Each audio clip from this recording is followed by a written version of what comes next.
What's up, you guys? Godzilla Fan Freaks coming at you today with another figure review. And I just have to say, I never get tired of that intro. Thank you again, Nick Adam from the Monster Report, for throwing that together for me. He's also thrown together my Godzilla Fan Freaks, intro itself for stuff that's not Masters of the Universe.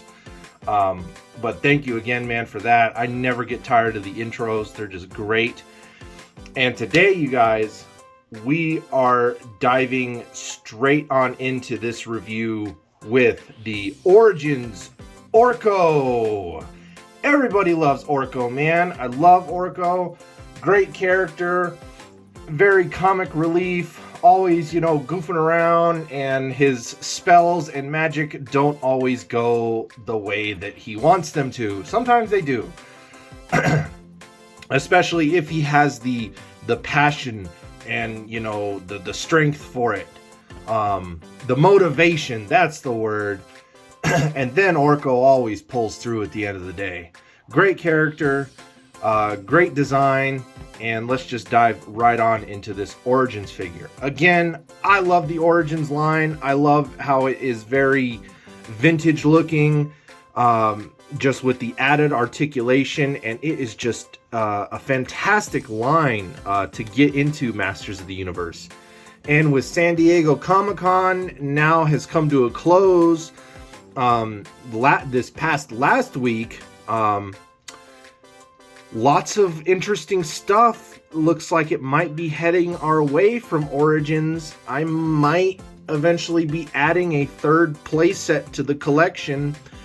I don't know where it's gonna go, considering I got the Origins Grayskull and then the gigantic Classics Snake Mountain, because now it looks like we may, no confirmation, but we may be getting an Eternia playset. And that thing looked pretty massive for Origins.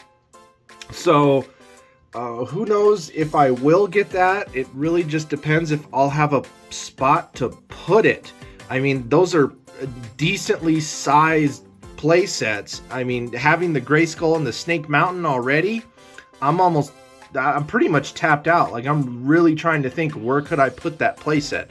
But anyway, we're not talking about San Diego Comic-Con. Lots of good stuff there. Plenty of videos to go look at for coverage from like Pixel Dan and several others. But let's get straight on into today's review on Orko here. Great solid little figure. Comes with a base, a stand, so you can give that illusion that he is flying. Let's just unplug that and we'll take a look at this in a minute. Orko here though, let's start off with paint applications. Orko is sporting very nice reds, oranges, blues, blacks, yellows, and pinks. Very vibrant figure here. He definitely pops when you have him next to your other characters. For his main base here, for his like robe, cloak type clothing, is a very nice red. You have a very nice black circle O here in the middle to signify Orko. O for Orko. And then we have a very nice like orange wizard's hat. Looks very cool. He has his ears that poke through the sides that are very nice blue. His hands are a very nice blue. He's got this, scarf, very nice pink scarf there. And then for his face and head, we never really see what Orko ever really looks like. But he just has a, darkened in face with the eyes.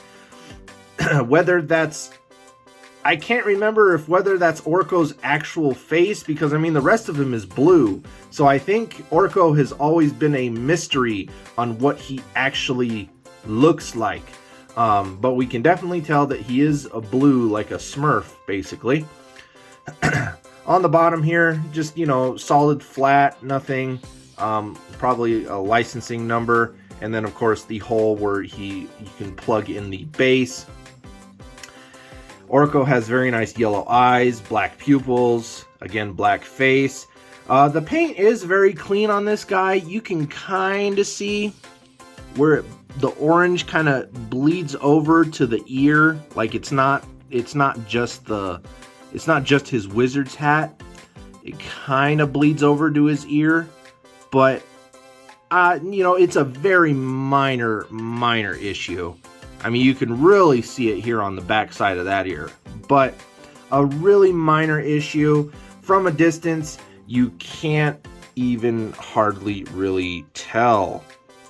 So that does it for his paint applications.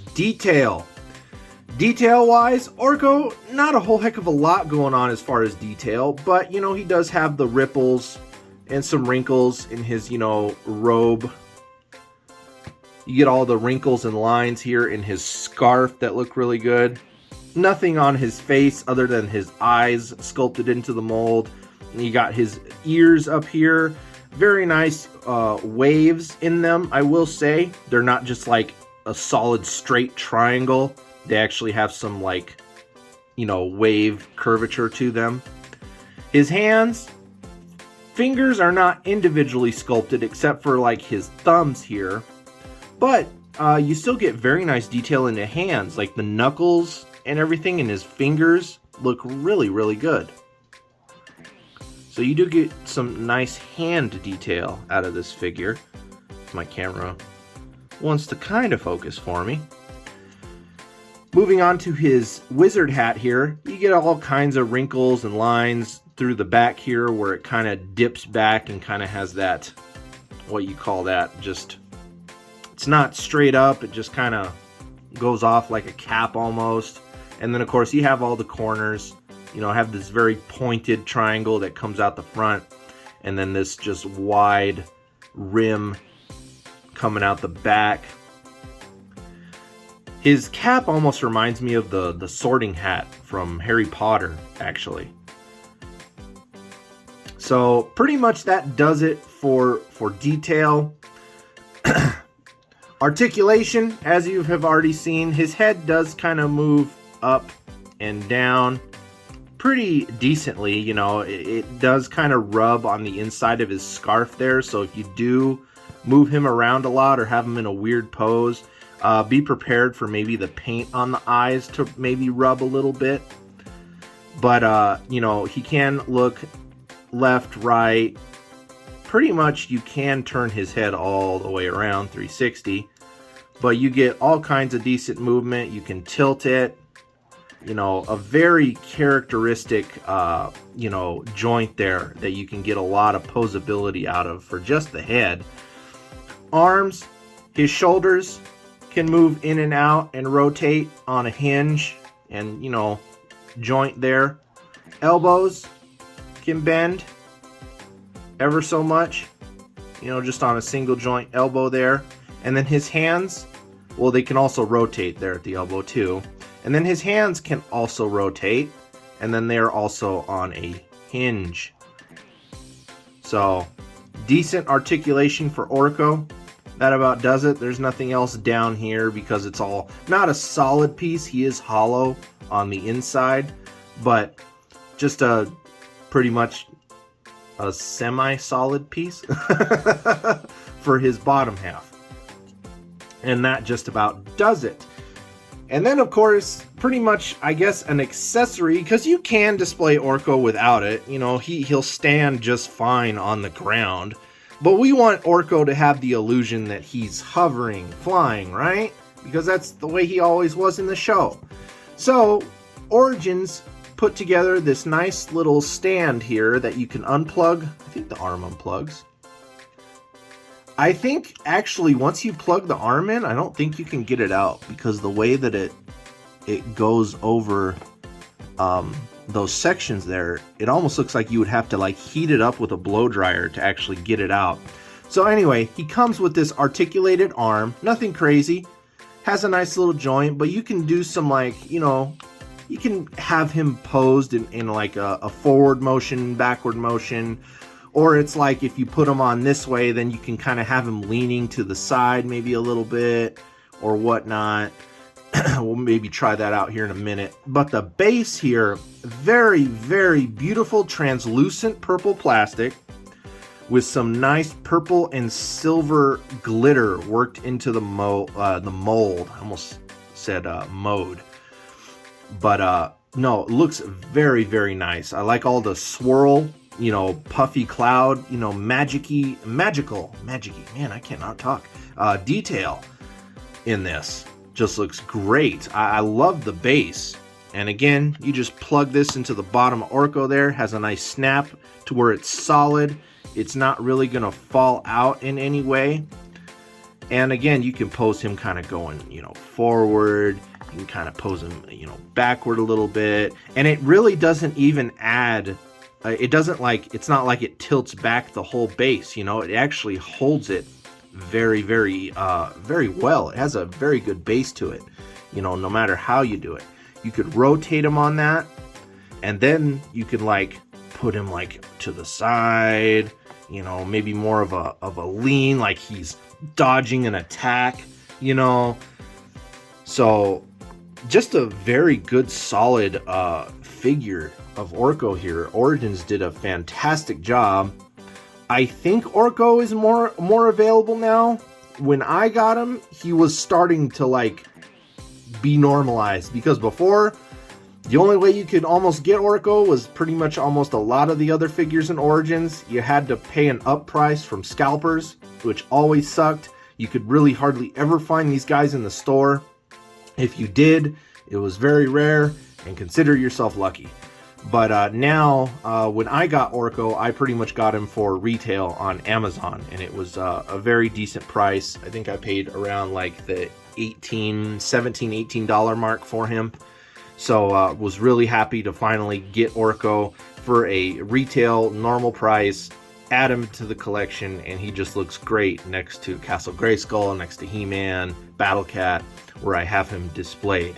Just looks excellent. No size comparisons, because I don't do size comparisons with these figures. But anyway, you guys, that about does it for the Masters of the Universe Origins Orko figure review. Thank you very much for watching. Like always, you guys, please comment, like, and subscribe. Go check out Godzilla Fan Freaks on Facebook. Give me a like and a follow there. And don't forget to go check out Godzilla Fan Freaks on Instagram as well, and give me a follow on there. That way you stay up to date with all the awesome Godzilla Fan Freaks goodness and news. Always, stay tuned every week for my weekly episodes of Kaiju Chill O'Clock.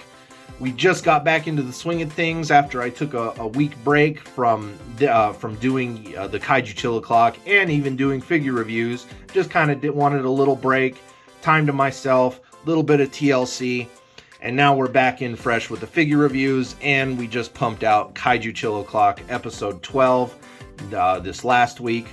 So again, those are awesome, fun live segments. I start on YouTube Live, and then I'm usually there for about 2 hours, and then I move to Facebook Live, and then after that, I move to Instagram Live for the final segment of Kaiju Chill O'Clock. Always fun, always great engagement with you guys. I love it, having a blast with it, just awesome. So anyway, you guys, like always, we are Godzilla Fan Freaks. Hope you enjoyed this figure review, and we will see you in the next video. Thank you for watching.